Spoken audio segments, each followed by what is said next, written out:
United had to score. They have scored inside 6 minutes.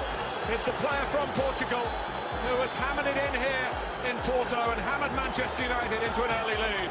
Well, stand up, be counted. It's a shout to Cristiano Ronaldo from a lot of Manchester United fans. And he has just stood up and said, I am here. This is a big stage. My team need a result. Well, this is what I'm capable of. That is absolutely stunning. I mean that. The distance that he has hit that from. And Hilton has absolutely no chance.